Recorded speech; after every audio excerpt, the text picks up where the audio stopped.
Marcus Chun wanted to sleep. He needed to sleep. His body was screaming at him to sleep. But the universe, it seemed, had other plans. The starship Harmonious Accord moved through the darkness of space like a great metal whale. Inside its walls, hundreds of beings from dozens of worlds lived and worked together. Diplomats, scientists, traders, and soldiers all shared the same recycled air. And somewhere in the middle of all this, one very tired human was trying to find his bed. Marcus had not slept in 47 hours. This was not normal, even for him. But nothing about the last 2 days had been normal. First, there was the fight between the Vrelkathi and the Crystalline Collective. Two species who had hated each other for 1,000 years had decided that this week was the perfect time to start shooting again. Marcus had spent 18 hours talking them down. 18 hours of careful words, gentle suggestions, and promises he hoped he could keep. Then there was the paperwork. 17 incident reports. Each one needed to be written in 5 different languages. Each one needed to be approved by 3 different committees. Marcus was starting to think that the galaxy ran on forms and signatures rather than starlight. And fusion engines. And then there were the cubs. The Rhylathi were a proud species. They looked something like wolves mixed with cats, if wolves and cats stood on 2 legs and wore military uniforms. They had ruled a small empire for centuries, fought great wars, and nearly destroyed themselves before learning the value of peace. Now, they were one of the most respected species in the Galactic Council. Ambassador Kathia was the Rhylathi representative on the Harmonious Accord. She was tall, dignified, and covered in silver-gray fur that she kept perfectly groomed. Her yellow eyes could make lesser diplomats nervous with a single glance.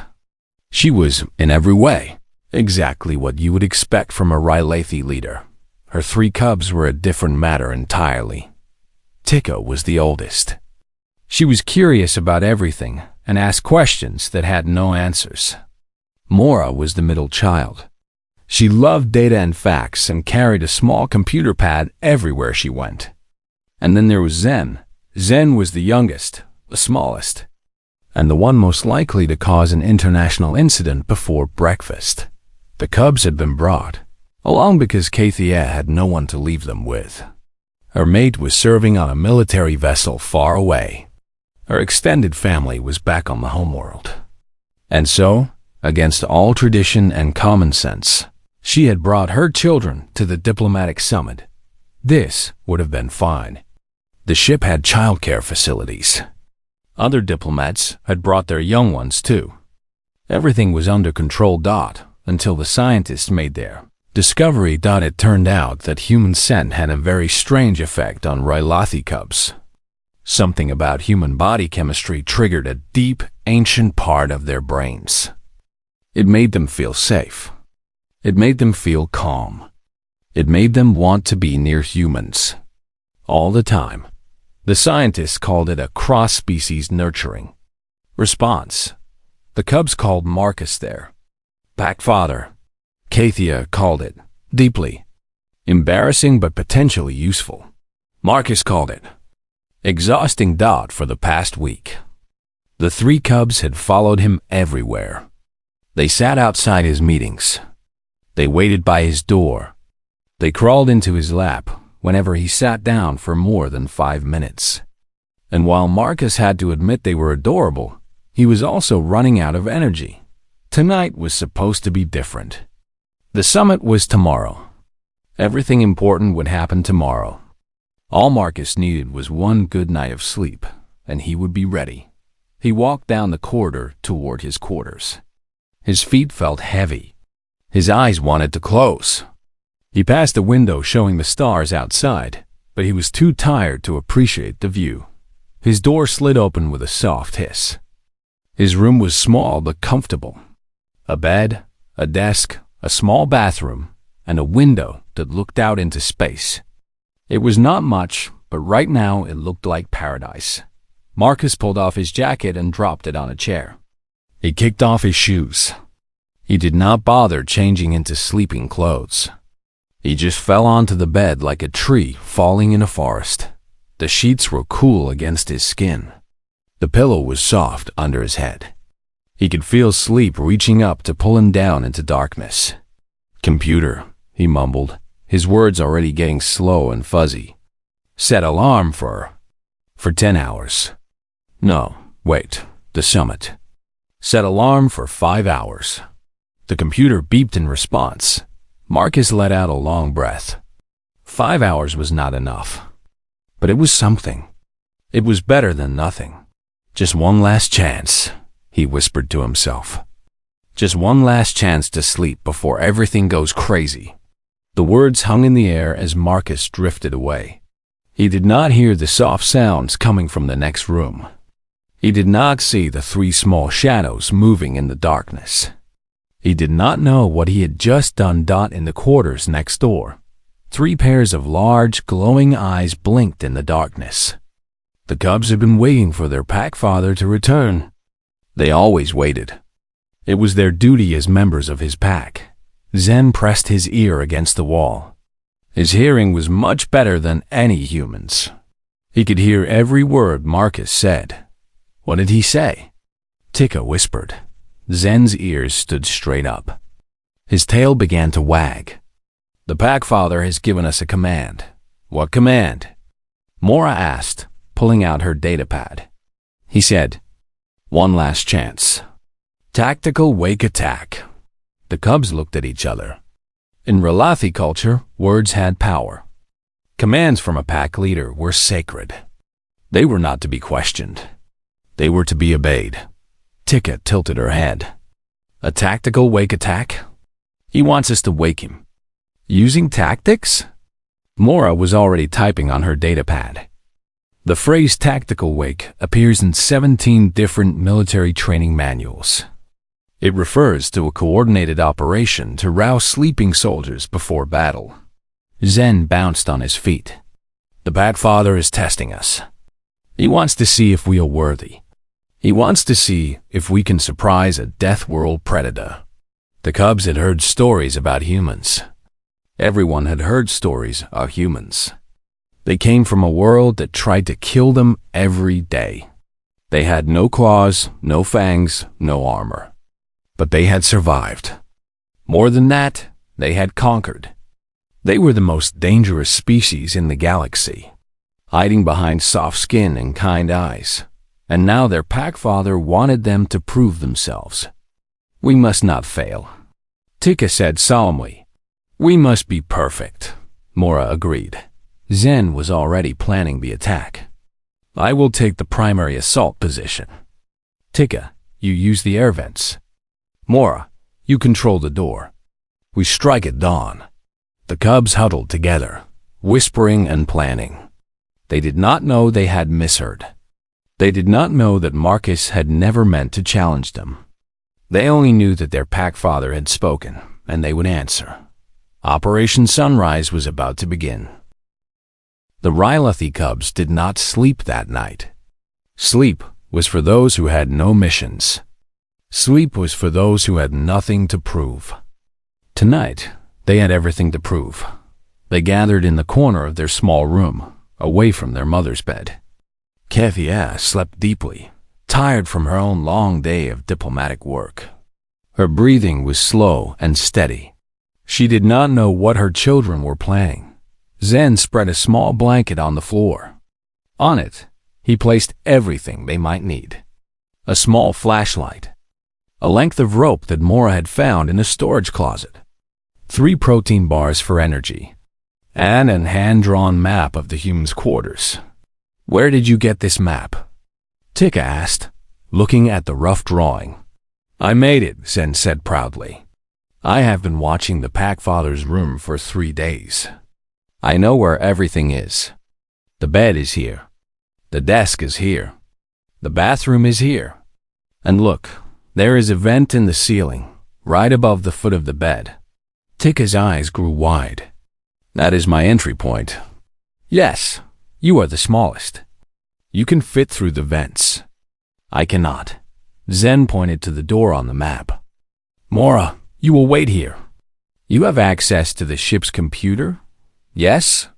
Mora nodded. She had spent the last month making friends with the ship's artificial intelligence. The AI was called Arya, and it thought Rhylothi cubs were delightful. Mora had used this friendship to learn many things she was probably not supposed to know.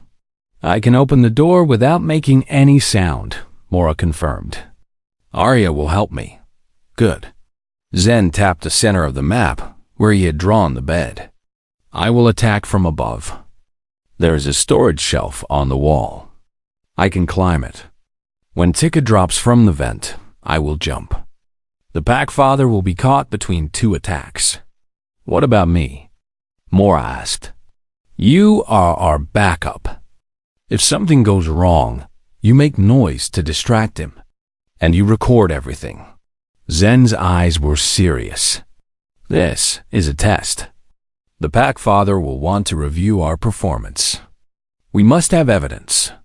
The Cubs spent the next hour going over every detail. They discussed timing. They discussed signals. They practiced moving without making sound. They were very serious about all of it. To understand why, you must understand the Rhylothi. For thousands of years, the Rhylothi had been warriors. Every cub grew up hearing stories of great battles and legendary hunters. They learned tactics before they learned to read. They practiced combat before they learned to write. War was in their blood, in their bones, in every part of who they were. But then came the great clan wars. The wars had lasted for 200 years. Clan fought clan. City fought city. By the end, half the Rhylothi population was dead. The planet was scarred with craters and ruins. The survivors looked at what they had done and felt shame, deeper than any ocean. That was when everything changed. The Rhylothi did not stop being warriors. They could not. It was too deep inside them. But they learned to control it. They created rules and rituals. They turned their warrior instincts toward protection instead of destruction. They became guardians rather than conquerors. And they created the concept of the pack. A pack was more than family. It was more than friends. A pack was a sacred bond between souls. Pack members would die for each other. They would kill for each other. They would follow their pack leader into the darkness of space itself, if asked. When the Cubs first smelled Marcus Chun, something ancient woke up inside them. Here was a creature from a death world. Here was a predator who had survived a planet that wanted him dead. Here was someone worthy of following. They had chosen him as their pack father. Now, he had chosen to test them.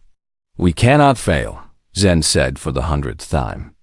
The Packfather needs to know we are worthy. What if we scare him? Tika asked quietly. Humans do not have fur. They might get cold if we wake them suddenly. Humans are tougher than they look, Mora said, reading from her datapad. According to my research, they can survive temperatures that would kill most species. They can go without water for 3 days. They can run for hours without stopping. They are endurance predators. What does that mean? Tika asked. It means they chase their prey until it falls down from exhaustion. Other predators are fast but tire quickly. Humans are slow but never stop. Mora looked up from her pad.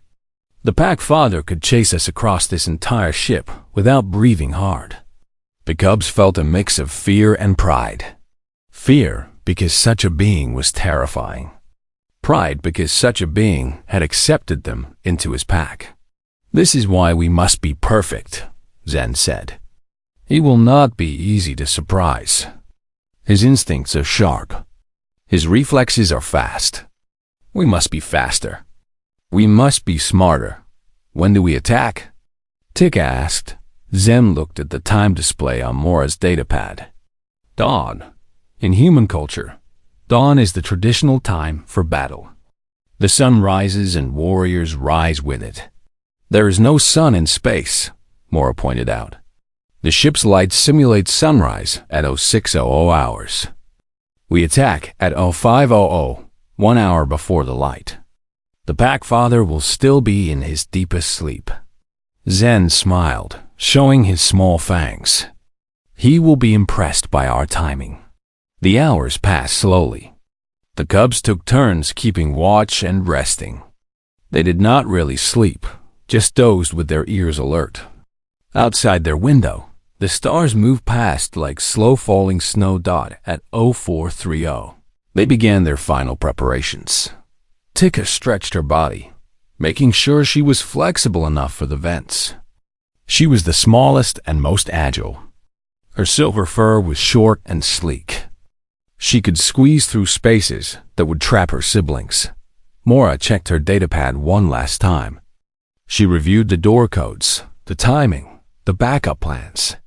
She was the smart one, the planner, the one who thought of things others missed. Her fur was darker than her siblings, with patches of brown mixed with gray. Zen did exercises to warm up his muscles. He would need strength and speed for his jump. He was the boldest of the three, always ready to charge into action. His fur was the lightest, almost white, with golden eyes that seemed to glow in the dark dot at 0445. They left their room. The corridors of the Harmonious Accord were quiet at this hour. Most beings were still asleep. The lights were dimmed to simulate night. The cubs moved like shadows, their soft paws making no sound on the metal floor. They passed a crew member, a tall being with blue skin and 3 eyes. The being smiled at them.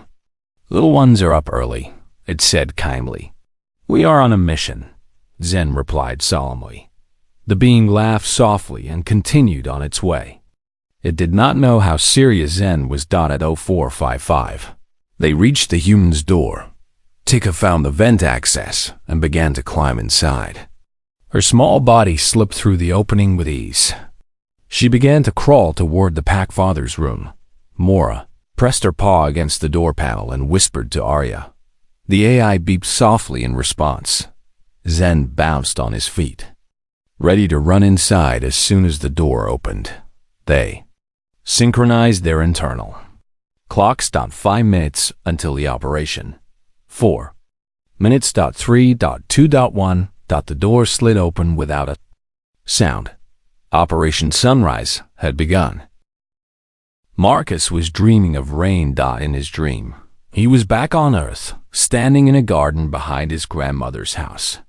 The sky was gray and heavy with clouds. Rain fell in soft sheets, washing over everything, making the world clean and new. He could smell the wet earth. He could hear the drops hitting the leaves. It was peaceful. It was perfect.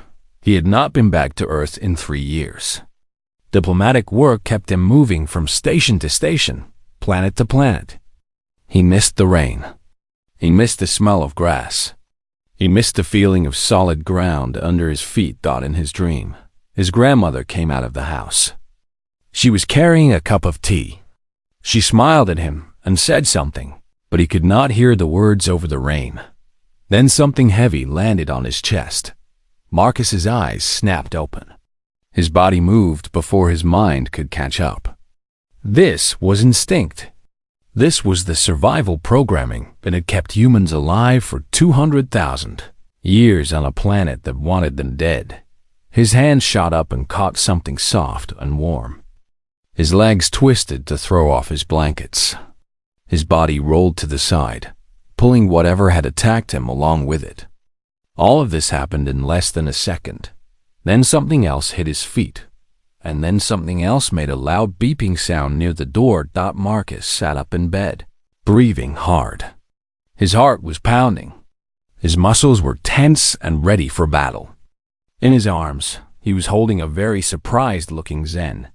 The cub stared at him with huge golden eyes. His ears were flat against his head. His tail was puffed up to twice its normal size. He looked terrified and amazed at the same time. "Packfather," Zen whispered.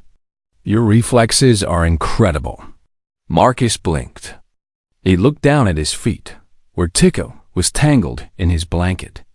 She was also staring at him with wonder. Then he looked at the door, where Mora stood with her datapad, recording everything. "What?"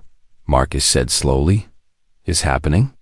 "Tactical wake-up attack," Tika said from the blanket. "You issued the challenge." We answered. "I issued what?" "The challenge." Zen was starting to relax in Marcus's arms. "You said one last chance and tactical wake attack. We heard you through the wall. We spent all night preparing."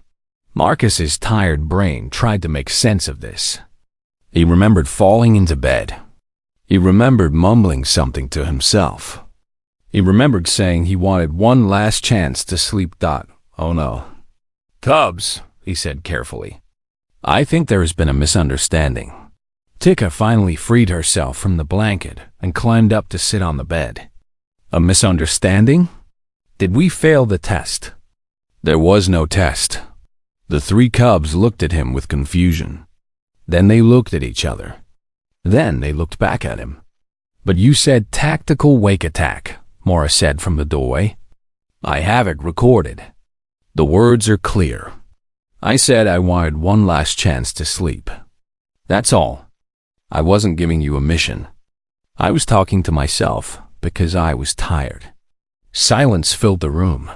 Zen's ears drooped. His tail stopped wagging.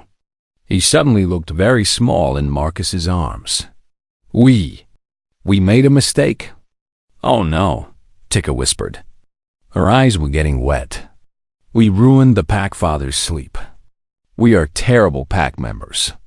"We failed," Mora said quietly, lowering her datapad. "We failed before we even began." Marcus watched the three cubs deflate in front of him. A moment ago, they had been proud warriors executing a perfect mission. Now they looked like sad puppies who had been caught chewing on shoes. He should be angry. He really should be angry. He had gotten maybe 2 hours of sleep. The summit was in a few hours. He was going to be exhausted and foggy for the most important diplomatic event of the year. But looking at those three sad little faces, he could not find any anger inside himself. Instead, he started to laugh. It was a strange sound in the quiet room. The cubs looked at him with alarm, not understanding what was happening. Humans did this thing with their faces and voices when they found something funny, but the cubs did not see anything funny about their failure. "Packfather?" Tika asked nervously. "Are you broken?" "No," Marcus managed to say between laughs. "No, I'm not broken. I'm just... You three planned this whole thing because you thought I wanted you to wake me up."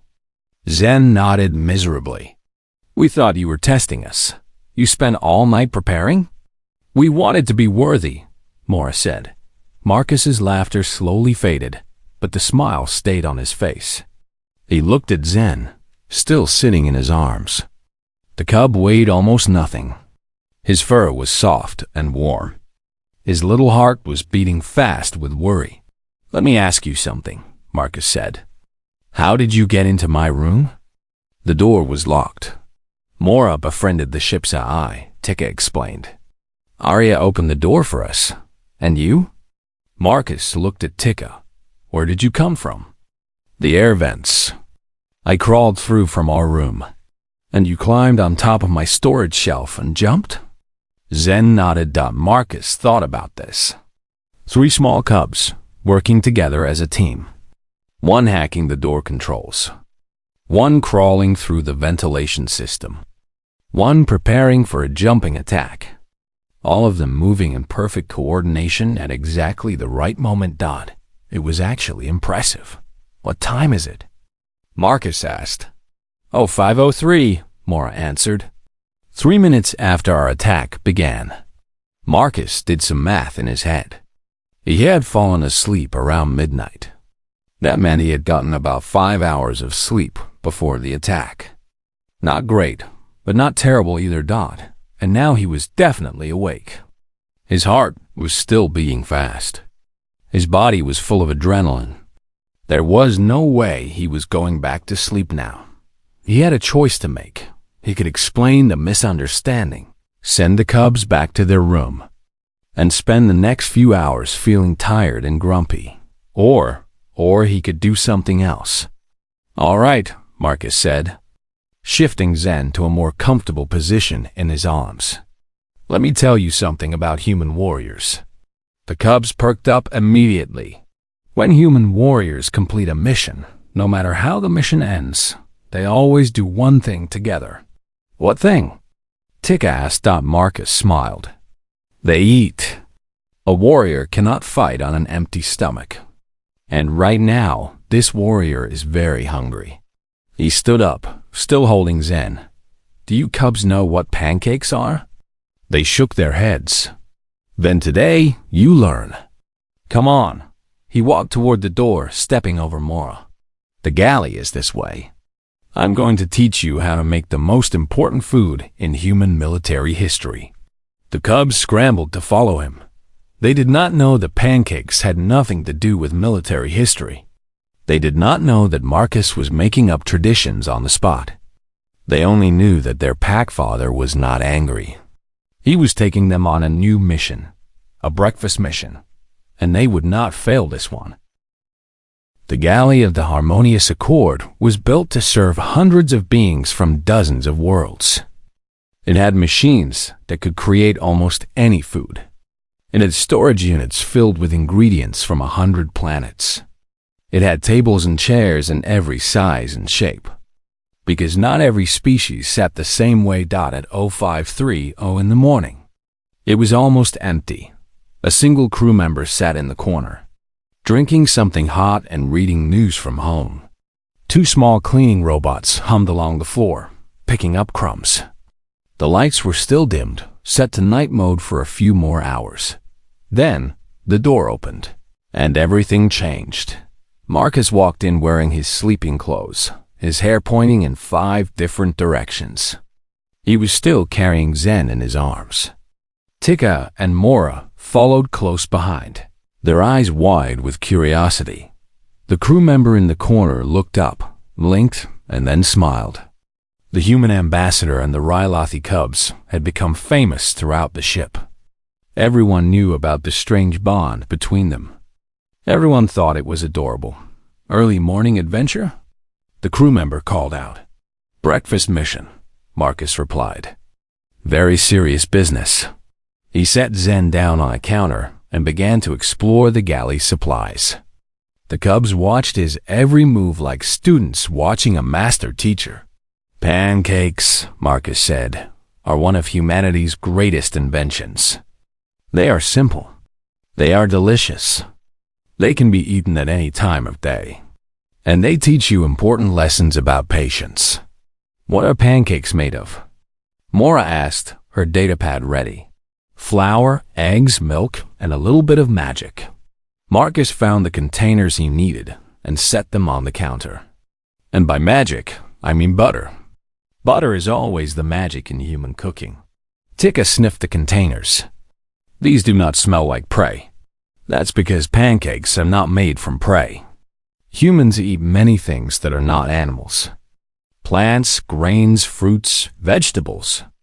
We eat almost everything, actually." Marcus paused.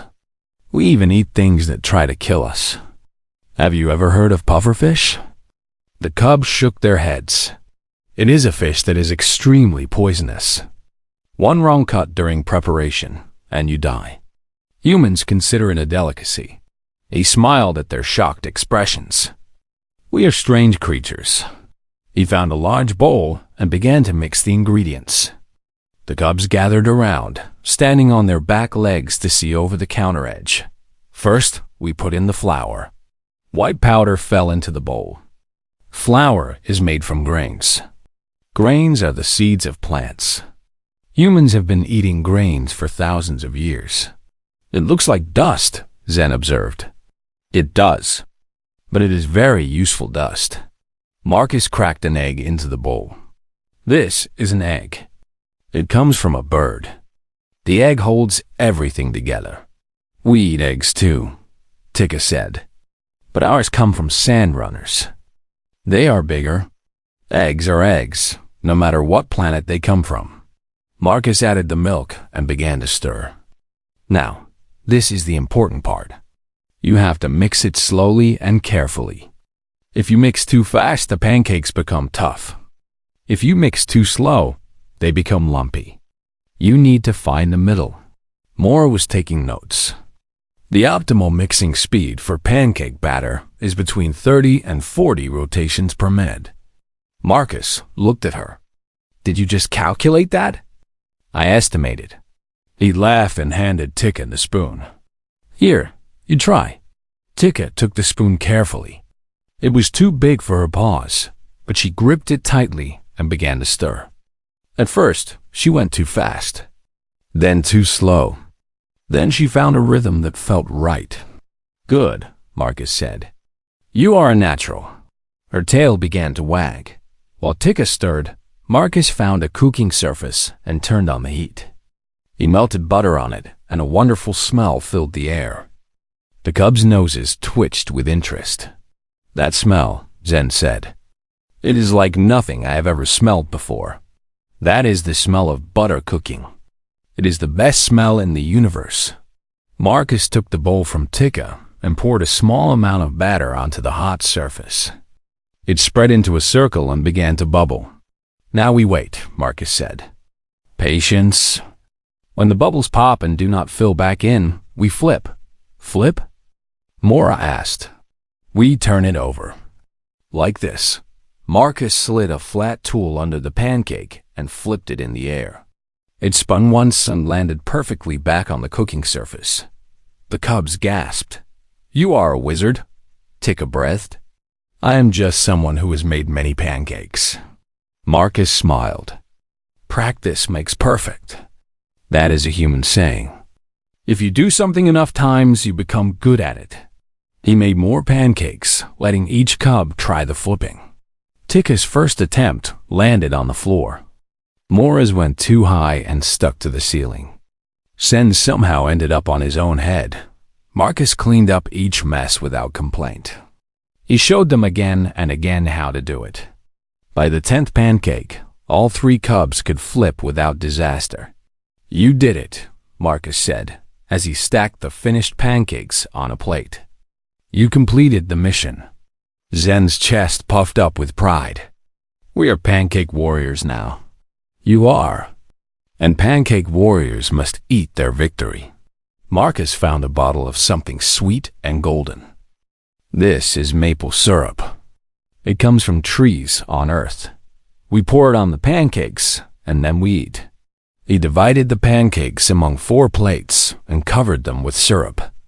The cubs stared at their portions with wonder. It is beautiful, Maura whispered. It is food, Marcus said. Now eat. The first bite changed everything for the cubs. They had eaten many things in their young lives. Meat from hunted animals. Protein pastes from machines. Emergency rations that kept them alive but brought no joy. Nothing had prepared them for pancakes. Tika made a sound that was half purr and half moan. Maura forgot about her datapad entirely. Zen ate so fast he got syrup all over his face. Marcus watched them and felt something warm in his chest. He was still tired. He would be tired all day. But this moment, right here, was worth it. Packfather, Zen said through a mouthful of pancake. This is the greatest food in all the galaxies. I told you. Human magic. They ate in happy silence. The crew member in the corner was watching them now, a soft smile on their face. Even the cleaning robots seemed to pause in their work, as if they too appreciated the scene. When the pancakes were gone, the cubs were covered in syrup and flour and butter. They looked like small, sticky disasters. But their eyes were bright, and their tails were wagging. Thank you, Packfather, Tika said seriously. We are sorry we woke you up. But we are not sorry for the pancakes. Neither am I, Marcus admitted. He looked at the clock on the wall. It was almost 0700. In a few hours, the summit would begin. But for now, there was nowhere else he needed to be. Come on, he said, standing up. Let's get you 3 cleaned up before your mother sees what you look like. They followed him out of the galley, still licking syrup from their paws. The crew member in the corner waved goodbye. The cleaning robots got to work on the floor. And somewhere in the ship's records, Arya saved a video file labeled Diplomatic Breakfast, Human Ambassador and Rylothi Cubs. It would become the most viewed recording in the ship's history. But that is a story for another time. The great chamber of the Galactic Council was built to inspire awe. Its walls rose high enough to touch the stars. Its floor was made of crystal that had been mined from the hearts of dead planets. Its ceiling showed a real-time map of the galaxy, with millions of stars glowing like tiny candles. Representatives from 47 species sat in a great circle, each in a seat designed for their specific body type. Some were tall and thin. Some were short and wide. Some floated in tanks of water. Some did not have bodies at all, just holograms projected from distant worlds. In the center of the circle stood a speaking platform. Whoever stood there had the attention of the entire council. It was an honor. It was also terrifying. Today was the first day of the annual summit. The agenda was full of important topics: trade agreements, border disputes, scientific cooperation. But everyone knew what the real topic would be. What should be done about the humans? Humans had joined the galactic community only 2 centuries ago. In that short time, they had spread to dozens of worlds. They had built stations and ships. They had formed alliances and made enemies. They were everywhere, doing everything, all at once. Some council members wanted to limit human expansion. They said humans were too aggressive, too unpredictable. They said humans would take over the galaxy if not stopped. Other council members wanted to use humans for their own purposes. They saw human strength and human stubbornness as tools to be controlled. They offered deals and partnerships, always with strings attached, and a few council members just wanted to understand. What made humans different? What drove them to do the impossible? Why did they never give up? Today, they would get some answers. Marcus Chun sat in the human section, fighting to stay awake. His 5 hours of sleep and the early morning pancake adventure had left him running on empty. He had drunk 4 cups of coffee, but they were not helping. Next to him sat Admiral Brooks, the military representative. Across from him sat Director Wong, the trade representative. Behind him sat a dozen assistants and advisors, all looking professional and alert. Marcus just looked tired. The morning sessions passed in a blur of speeches and arguments. The Vrelkathi complained about border violations. The Crystalline Collective demanded compensation for damaged ships. A species that communicated through light flashes spent 20 minutes making their point, which turned out to be a request for better translation equipment. Then, Ambassador Kathir rose to speak. The chamber fell silent. The Rylothi were respected throughout the galaxy. Their words carried weight. And Kathir herself was known as one of the finest diplomats of her generation.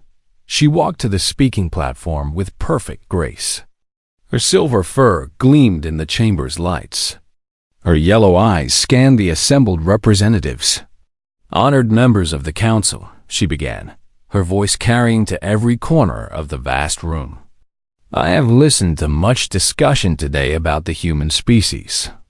I have heard fears and hopes, suspicions and schemes. Now I wish to share something of my own." She pressed a button on the platform, and a holographic image appeared above her. It was a recording from early that morning, taken from the galley's security cameras.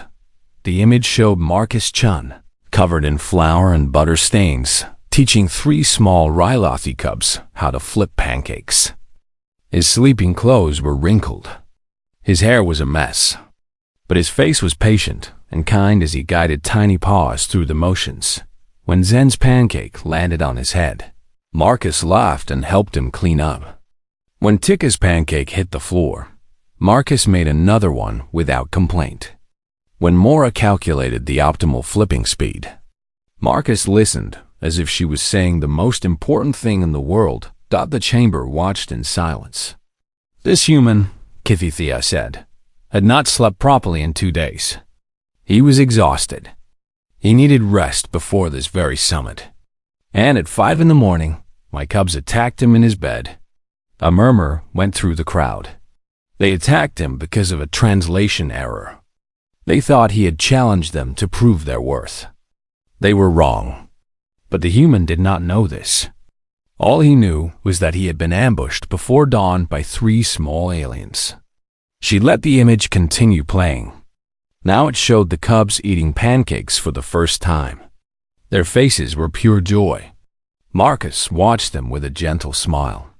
What did this human warrior do when attacked? Kathy A. asked. Did he fight? Did he call for security? Did he complain or demand punishment? She paused for effect. He made them breakfast. He taught them a skill. He turned confusion into connection.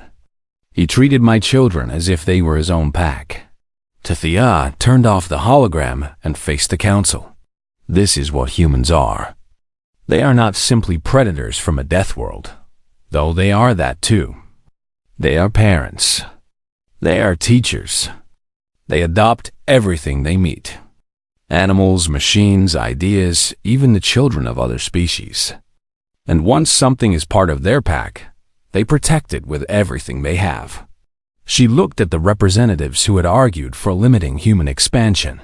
You fear human aggression. You should. A human protecting their pack is the most dangerous force in this galaxy. I have seen it in their history. They have gone to war over friends. They have died for strangers. They love so fiercely that it burns. She looked at those who wanted to use humans. You think you can control them. You cannot. A human who does not want to be controlled will fight until they break or until you break. There is no middle ground. They do not know how to surrender. Finally, she looked at those who simply wanted to understand. You want to know what drives them. It is simple. Connection. Belonging. Pack. A human alone is dangerous. A human with something to protect is unstoppable. KTCS stepped down from the platform and walked back to her seat. But she was not finished. My cubs have chosen their pack father. I did not arrange this. I did not want this. But it has happened, and I cannot undo it. A Rylothi bond is for life. They will follow Marcus Chen until they die. She sat down next to Marcus, who was staring at her with surprise. The question is not what should be done about humans, Kathithia concluded. The question is whether you want humans on your side or not. Because the galaxy is changing.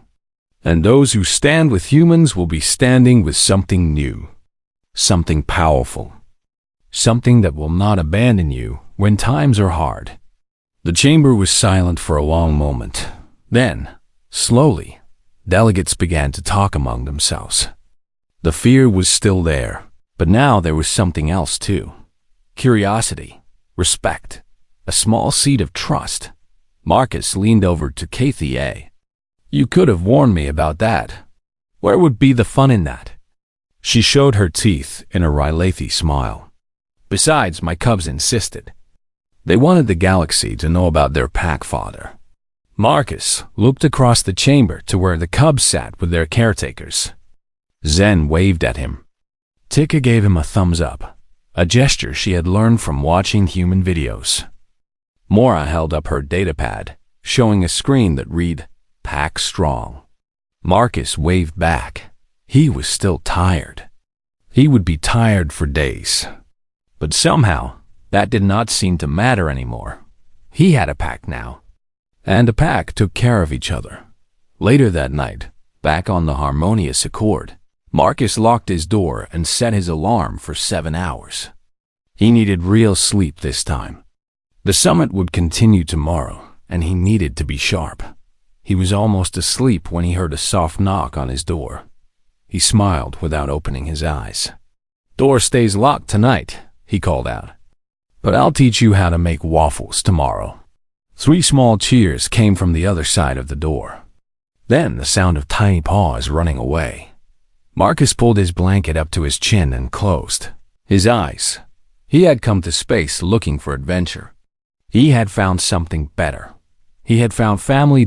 And that, in the end, was the most human thing of all.